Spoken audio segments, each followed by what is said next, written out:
전쟁 에피소드 중에서 네. 남편이 직장 동료랑 바람을 피고 와이프한테 들켰는데 네네.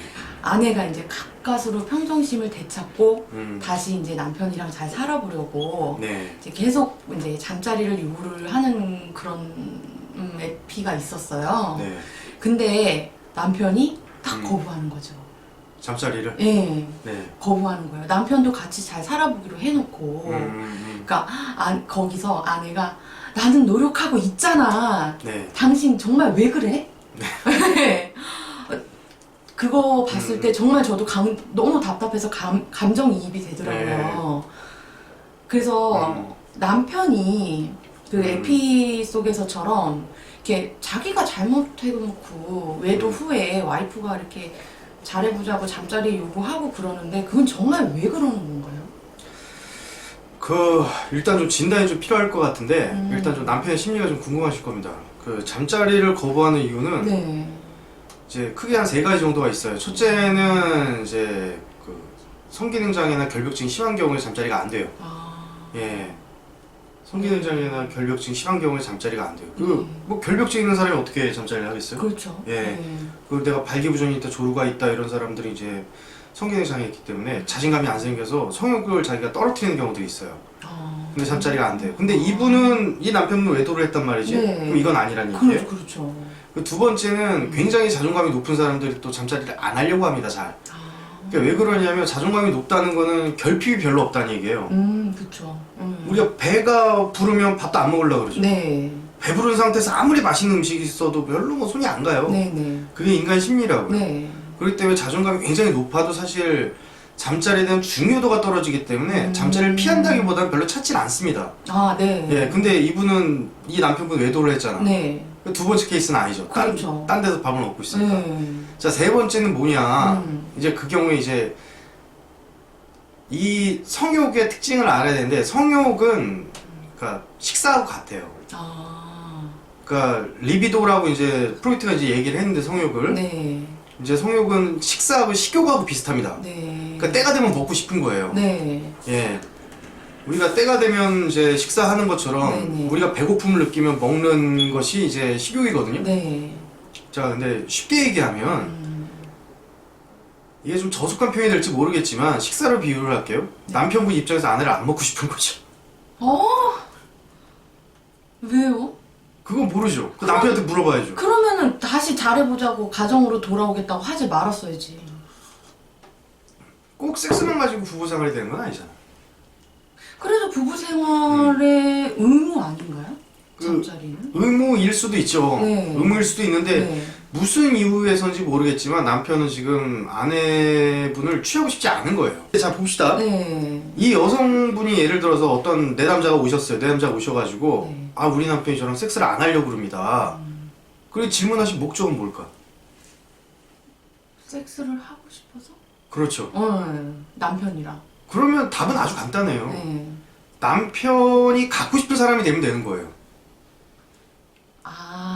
그러니까 맛있는 음식. 네, 그렇죠. 예, 성욕은 식욕과 비슷하다고 말씀을 드렸는데 자, 우리가 이 음식을 안 먹으려고 하는 이유를 생각하면 잠자리를 거부하는 이유도 쉽게 알 수 있습니다. 그러니까 우리가 배가 부르면 음식을 안 먹어요. 예. 그렇죠. 그러니까 어쩌면 그 남편 입장에서는 그 상관녀를 끊어지지 않았을 수도 있어요. 근데 잘 지내자고 돌아왔다며. 네. 예. 네. 그러면 남편 입장에서는 아내가 네. 마치 상한 음식처럼 느껴지는 거예요. 아유. 좀 가슴 아프고 자존심 상하는 일이지만 사실 그게 현실입니다. 빨리 받아들여야 돼요. 빨리 받아들여야 된다. 예. 그러니까 잠자리를 회복을 하고 싶다라는 욕구를 갖고 계시면 네. 남편이 나를 이렇게 취하고 싶지 않아 하는구나. 예. 그러니까 쉽게 얘기하면 아내가 싫은 거죠. 예. 아내가 싫은 거예요. 그러면 이혼하지 왜 사냐 또 이렇게 얘기할 수 있잖아. 예, 그렇죠. 그러니까 결혼 생활을 유지하는 것이 무조건 잠자리만은 아니에요. 네. 이게 굉장히 중요한 요소긴 하지만 남편 입장에서 뭐 책임감도 느끼고 가정도 놓치기 싫고 그리고 그 기타 다른 무엇을 이게 잠자리뿐만이 아니라 다른 무엇은 아내로부터 지금 취하고 있기 때문에 놓고 싶지 않은 거거든요. 근데 하지만 이 잠자리에 있어서는 내가 아내와 하고 싶지 않다. 근데 그 이유는 저희도 모릅니다. 이렇게 뭐 단순히 진로만 가지고 모르죠. 남편을 데려다 물어봐야 되는 것이고, 그리고 대부분의 그 아내들이 알아요. 왜 남편이 나랑 잠자리를 안 하려고 그러는지 그래요. 대부분의 아내들은 본능적으로 알죠. 근데 이거를 만약 모른다고 얘기를 하시면 남편을 관찰하지 않은 것이고 자신에 대해서 받아들이는 수용 능력이 떨어지시는 거예요. 자기 수용 능력이 떨어지시는 거고 남편을 관찰하는 능력이 떨어지시는 거고. 관찰하는 능력이 떨어진다라는 말은 알겠는데요. 네. 자기 수용력이 그거를 감지를 못한다고 해서 자기 수용력이 떨어진다? 그거는 조금. 그러니까 이런 거죠. 네. 그러니까 평소에 네. 그러니까 잠자리 하는 태도가 너무 뭐 이렇게 수동적이라든가 네. 또는 잠자리 하는 태도가 뭐 되게 그 소극적이었다든가 남편이. 아니면 아내가 아내분이. 아내가 잠자리 하는 태도가 너무 수동적이라든가 네. 또는 소극적이었다든가 네. 또는 매력이 없다든가 성적인 매력이 없다든가 또는 그런 경우도 있습니다. 아내분이 이제 부인과 질환이셔가지고 성격에서 냄새가 나는 경우도 있어요. 그러니까 본인이 그걸 눈치를 못 채고 몸 관리를 안 하신 거지. 그런 경우에 빨리 부인과 가셔가지고 좀 이렇게 질염 치료도 받으시고 좀 낙취가 나는 것에 대한 치료도 받으시고 그 여성 그 자궁경부에 미란증이 있으면 피가 계속 나거든요, 안에서. 미란. 예, 자궁경부 미란증이라고 있어요. 자궁경부에 네.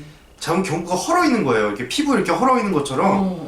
그래요? 예, 그 자궁경부 헐어 있으면 그 피가 계속 찔찔찔 조금씩 나요. 아이고. 그럼 질 내부에서 썩겠죠, 그게. 그래가지고 막 이렇게 생선 비린내 막 썩은 냄새 확 난다고. 근데 아내들은 그거를 뭐 내 몸에서 원래 나는 냄새이기 때문에 불편하지 않을 수 있는데 남편 입장에서 또 역하게 느낄 수도 있는 거죠. 그래서 여러 가지 원인들이 있어요. 근데 그 여러 가지 원인을 본인들이 알아야죠, 그거를. 물론 이제 상담에 오시면 저희들이 체크를 합니다. 네. 일단 아내분의 뭐 외적인 것도 좀 보고 네. 뭐 섹스리스를 개선하고 싶습니다라고 하시는 분들이 상담에 오시면 저희가 체크를 해요. 네. 그럼 외적인 것도 물어보고 건강 상태도 좀 체크해보고 그리고 남편과의 뭐 과거의 성관계를 했던 패턴들도 좀 물어보고 성관도 물어보고 이런 것들을 확인을 하는데 이제 보통은 이제 본인들이 알아야죠, 그거를. 근데 모르시는 분들이 이제 여기 와서 체크 받고 해결을 받고 가시는 거예요. 그리고 여기서 가장 중요한 건 뭐냐면 네. 본인의 성관이에요. 아내의 성관. 아내의 성관. 네. 어떻게 성관을 가져야죠? 그러니까 내가 무언가를 원하는데 네. 그것이 잘 안 된다? 네. 그 잘 안 되는 원인은 네. 내가 그 원하는 그 대상에 대해서 네. 부정적 정서가 있기 때문이에요. 그러면 아까 같은 경우는 남편하고 성관계를 원하는데 안 하는데 그게 잘 안 된다 그러면 아내에게 그 부정적인 성관이 있는 거죠. 있다고 단정 지을 수 있는 거예요? 있어요. 대부분 있어요. 그래요? 보통 이제 여자는 성에서 수동적이어야 된다. 또 과거에 어떤 성추행이나 성 트라우마가 있을 수도 있고 또 어떤 경우에는 뭐 여성에 대한 어떤 그 성적인 수동성. 수동성? 그러니까 여자는 성적으로 이렇게 아까 아내는 수동적이어야 된다 비슷한데 네. 여자는 남자한테 성적으로 좀 이렇게 수동적으로 살아야 된다. 뭐 이런 성관. 이제 또 남자에 대한 혐오관. 네. 예, 이런 것들이 이제 결부가 되면은 내가 원하고 취하려고 해도 남편 입장에서 본능적으로 느끼죠. 그래서 안 하고 싶어 하는 거예요. 예. 그런 거를 제가 만약에 상담에 오시면 이제 체크를 해서 심리치료를 도와드리고 또는 이제 아까 얘기했던 피지컬적인 문제라든가 또 외형적인 문제라든가 이런 것이 있으면 체크를 해서 이제 교정을 시켜드리는데 보통 본인들이 좀 알아야 됩니다. 뭐 정리를 좀 하자면 일단 첫 번째로 이제 남편이 왜 성관계를 거부하냐. 네. 외모예요, 외모. 외모요? 예. 그러니까 아까 얘기했던 그 섹슈얼리티가 떨어지는 거예요. 그러니까 별로 안 예뻐. 그러니까 이게 예쁘다는 게 외적으로 뭐 이렇게 날씬하고 섹시한 뭐 연예인 같이 갖고 있고 이게 아니라 생기가 있어야지. 아 이렇게? 네, 생기가 있어야지. 네. 생기 있고 좀 발랄하고 좀 이렇게 지금 음식도 우리 뭐 먹을 때 신선한 음식 보면 먹고 싶지 막 그렇죠. 이렇게 뭐 잡아도 냉동된 거 막 이렇게 먹고 싶지 않잖아. 뭐 윤기 쫙 흐르고 이런 거는 뭐 내가 별로 안 좋은 음식이라도 먹음직스럽잖아요. 네. 먹기 혼. 네. 그러니까 사람도 같다고 제가 아까 성욕이 식욕하고 비슷하다고 말씀드렸잖아요. 그러니까 성욕은 식욕이에요. 성욕, 식욕, 소욕은 같아요. 예. 성욕, 소욕, 식욕은 같아요. 이 세 가지 욕구가 같은 욕구라고. 그리고 프로이트의 리비도라고 한 거고 네. 음식으로 비유하면 아주 이제 해석이 좀 좋죠. 그래서 첫 번째는 외모가 생기가 좀 떨어진다. 외모 가꿔야죠. 좀 생기 있게 사셔야 돼, 생기 있게. 근데 역시 이게 외모가 안 가꿔지는 이유는 심리적인 원인이 있습니다. 보통 이제 여자들이 뭐 좀 이렇게 야한 옷을 입고 다니는 것을 좀 본인 스스로 창피하거나 좀 뭐라 그럴까 좀 수치스러워 한다거나 네. 또 남자들의 시선을 받는 것에 대한 거북함이 있다거나 이러면 생기가 떨어지죠. 자기를 감춰야 되니까. 그러니까 오히려 시각적인 걸 굉장히 추구하는 사람들이 이렇게 역기능이 나타나게 되면 자신을 더 이렇게 초라하게 만드는 경우들이 있습니다.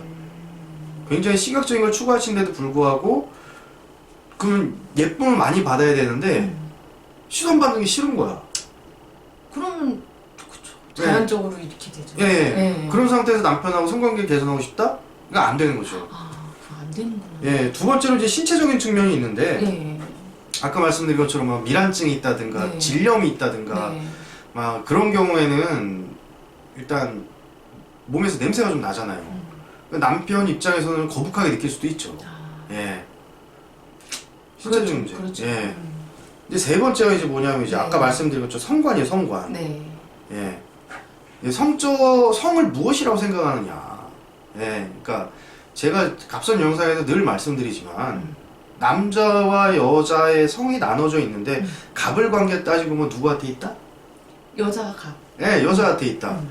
남자에 대한 소유권 누가 갖고 있다? 여자. 그런데 이제 그걸 거꾸로 생각하시는 사람들이 있어요. 있어요. 예. 저도 그랬었어요. 네. 네. 그러니까 거꾸로 생각하는 사람들이 있기 때문에 네. 이제 나는 남편한테 소극적이어야 돼. 왜 남편 남자니까. 아. 여자는 남자에게 선택받아야 돼. 여자는 남자 말을 잘 들어야 돼. 여자가 뭐 남자를 밝히면 안 돼. 맞아. 네. 뭐 특히 성을 밝힌 사람은 안 좋은 사람이야. 네. 이제 뭐 이런 거 성관이 있는 거 여기 네. 하나가 또 이제 연관이 되는 게 성적인 트라우마가 또 있죠. 예. 이제 예전에 실제로 심리 상담을 받으셨던 제 아내분이 꼭 이런 케이스였어요. 네, 꼭 이런 케이스였어요. 이제 남편이 이제 바람이 났어. 네. 직장 동료랑 바람이 난 거야. 네. 근데 다행히 이제 남편은 이제 좀 그 사무실을 이제 회사에서 발령을 받아가지고 다른 곳으로 이주를 바꿨어요. 그러니까 정리를 난 거죠. 예. 그러니까 상관이 자연스럽게 떨어지게 된 거예요. 그래 이제 외도는 그렇게 자연스럽게 끊겼는데 네. 남편도 이제 자기한테 헌신을 하고. 네. 근데 남편이 잘해준다 그리고 그 여자를 만날 가능성이 적다. 네. 그럼 우리가 생각해 볼 때 이제 외도가 정리가 됐구나라고 생각할 수 있겠죠. 네, 그렇죠. 예. 네. 근데 문제가 섹스가 안 되는 거예요. 근데 그래서 그 여성분이 별별 짓을 다 하신 거지. 가서 막 산부인과 가서 이쁜이 수술도 받고 노력을. 예. 그 본인은 노력을 하신 거예요. 그렇죠. 뭐 예쁜이 수술도 받고 뭐 질성형도 받고 막 하셨다고. 그런데 남편이 안 좋아해. 그래가지고 결국에는 이제 저한테까지 찾아오셨는데 딱 체크를 해보니까 뭐가 있냐면 이 성관이 일단 우선순위 잘못돼 있고 두 번째로는 어릴 때 그 성적인 좀 트라우마가 좀 있으셨어요. 그러니까 이제 본인 스스로 마음에서 성을 밀어내는 마음이 있는 상태로 남편과 성관계를 계속 트라이했던 거죠. 효과가 적을 수밖에 없겠죠? 예. 그러니까 운전 공포증 있는 사람이 운전하려고 애쓴 거랑 똑같아요. 힘들죠. 예, 당연히 힘들죠. 예. 그래서 다시 정리하면 이제 본인은 이제 외모가 좀 생기 있어야 된다. 예. 그리고 신체적으로 좀 건강해야 된다. 마지막으로 성관이 좀 개방적이어야 되면 주체적으로 돼야 됩니다. 네. 이것이 되지 않는 이상 남편이 거부한다? 네. 성관계를 거부한다? 네. 남편이 알아서 해줬으면 좋겠어요? 네. 이건 욕심입니다. 마치 내가 공부 안 하는데 네. 서울대학교에서 받아줬으면 좋겠어요 라는 욕구랑 똑같은 거예요. 이 세 가지가 건강해져야 원만한 성관계가 되는 것이고 이 원만한 성관계를 하려면 본인이 이것을 이룰 수 있는, 쟁취할 수 있을 만큼 능력이 돼야 되는 거예요. 선생님 그러면 만약에 네. 남편이 외도하기 전에는 네. 이제 잠자리가 이제 좀 건강했어요, 예를 들어서. 네. 근데 외도를 하고 난리 굿을 치고 이제 남편이 돌아왔는데 잠자리가 안 되는 경우는 이 세 가지에 해당이 안 되는 거 아니에요? 좋은 질문이죠. 그런 거 좋은 질문이죠. 이미 이제 아내하고 활발하게 잠자리가 있었지만 네. 어떤 이유에서인지 이제 외도가 발생을 했습니다. 예. 근데 남편이 돌아왔는데 잠자리가 잘 안 돼요. 그런 경우에는 이제 보통 남자들의 죄책감이 있을 수 있어요. 아, 그건 또 죄책감. 예, 미안하니까. 아, 예, 미안하니까. 그럴 수 있겠네요. 예전에 어떤 남성분 같은 경우에 이제 거꾸로, 완전히 거꾸로 된 사연이에요. 네네. 아내하고 잠자리가 안 됩니다가 아니라 상간녀랑 잠자리가 안 됩니다. 아, 진짜. 그래서 제가 상담을 안 해드렸어요. 왜냐면 본인이 이제 아내하고는 섹스가 된대요. 네. 근데 나가서 매춘업소에 간다거나 유흥업소에 간다거나 이렇게 하면 발기가 안 된대. 나쁜. 그 왜 발기가 안 될까? 죄책감? 맞아요. 아. 그럼 제가 거기서 발기가 되게 치료를 해버리면 어떻게 돼요? 그 가정 망가뜨리는 거잖아요. 그럼. 그래서 상담을 안 해드린 경우가 있어요. 잘하셨네요. 네, 상담을 안 해드린 경우가 있어요. 그것처럼 이제 밖에서 이제 다른 여자를 뭐 본인이 자이든 타이든 간에 본인이 사고 친 건 맞잖아요. 그쵸. 그러니까 들어와서 막 엄마한테 미안해하는 아들처럼 부인한테 미안하니까 발기가 안 되는 거예요. 그런 경우라면 이제 접근 방법, 해결 방법이 좀 달라지죠. 그런 경우는 남편의 죄책감이 좀 없어지게 좀 만들어야 돼요. 네. 그런 경우는 남편분이 상담하셔야 되나요? 아내분이 상담하셔야 되나요? 그 둘 다 받으면 좋긴 한데 네. 이건 아주 방법은 쉽습니다. 네. 그런 거 해결하는 방법은 쉬워요. 아주 쉽다고요. 네, 그런 건 아주 쉬워요. 남편이 그 전에 잠자리가 문제가 없었어? 네. 근데 남편이 외도 후에 잠자리가 안 돼. 네. 그런 경우에는 여자한테는 문제가 없는 경우잖아요. 네, 그렇죠. 예. 근데 그 남편한테 문제가 있는 거죠. 그럼 죄책감만 풀어주면 돼요. 좀 어떻게 풀어주면 되냐? 네. 좀 아내분이 좀 음담패소를 좀 하시고 아. 좀 야해지시면 됩니다. 예. 그러니까 농담으로라도 막 뭐 아내분이 좀 이렇게 약간 뭐라 그럴까? 나도 다른 남자랑 한번 자보고 싶다든가. 예. 뭐 근데 대신 이제 그거를 막 이렇게 갑자기 얘기하면 안 되죠. 예, 갑자기 얘기하면 안 되지. 네. 좀 이렇게 좀 분위기 좋게 이제 좀 바꿔서 와인도 좀 준비하고. 네, 좀 은밀하게 하면서 빨간색 속옷 이렇게 입고. 그렇지. 그러면서 네. 남편이 어떤 특정한 그 자기의 약간의 변태성 이런 거를 좀 드러내도 수용해 줄 수 있는 사람이야 라는 걸 아내분이 보여준다면 남편 죄책감 쉽게 놔요. 네. 근데 예를 들면 이제 남편분이 우리 야동 보면서 네. 잠자리 하면 안 돼 그러면 그래. 그럼 그래가 아니라 그걸 진작 얘기했어야지. 그렇게. 네. 그걸 진작 얘기했어야지. 이렇게 나와야지. 그렇구나. 야, 나 네가 얘기 안 했으면 나 평생 안 볼 뻔했다. 빨리 보자. 이러면서 막. 네. 그렇게 얘기 나와야지. 네, 그렇군요. 질문이 이제 남편이 잠자리를 왜 거부를 하느냐, 네. 바람 피고 와서 왜 거부하느냐. 네. 예. 그런 경우 이제 아까 말씀드린 것처럼 이제 아내에게 발생할 원인은 한 3가지 정도 있다. 네. 첫 번째 외모가 생기가 없어가지고 이제 취하고 싶지 않은 거예요, 남편 입장에서. 네. 두 번째로 이제 신체적인 어떤 건강 상태를 체크해봐라. 네. 예, 몸에서 막 이렇게 건강이 안 좋은 사람들하고 하고 싶지 않잖아, 네, 사실은. 그렇죠. 예, 세 번째로는 본인의 성관을 체크해봐라. 네. 내가 남성관이 건강한지, 네. 또는 내가 여성관이 건강한지, 네. 또 내가 성 자체에 대한 어떤 건강한 성관을 갖고 있는지, 또 트라우마는 없는지 이런 걸 좀 체크해 치료를 하면 되고요. 또 만약에 요 3가지를 벗어나서 네. 우리는 원래 아무 문제 없었어. 네. 성관계도 너무 적극적이었고 이런데 남편이 외도를 했고 그게 무슨 이유인지 모르지만 돌아왔는데 이제 나하고 안 된다? 그런 경우에는 이제 남편이 죄책감일 수도 있어요. 그런 경우에는 아내분이 너의 어떤 성관도 내가 좀 이렇게 품어줄 수 있는 사람이야. 난 이만큼 개방적인 사람이야. 라고 좀 개방성을 좀 적극적으로 보여주신다면 남편은 죄책감을 놓습니다. 남편분이 외도 후에 잠자리를 거부해서 힘드신 분들은 이 영상이 도움이 좀 되셨으면 좋겠고요. 네. 조금 더 이렇게 뭐 문의사항이나 궁금한 점이 있으시면 그 유튜브 더보기란에 저희 하우 투 라이프 상담소 전화번호가 이렇게 적혀 있거든요. 그쪽으로 연락 주셔도 됩니다. 네, 선생님 오늘도 말씀 감사합니다. 네, 감사합니다. 네.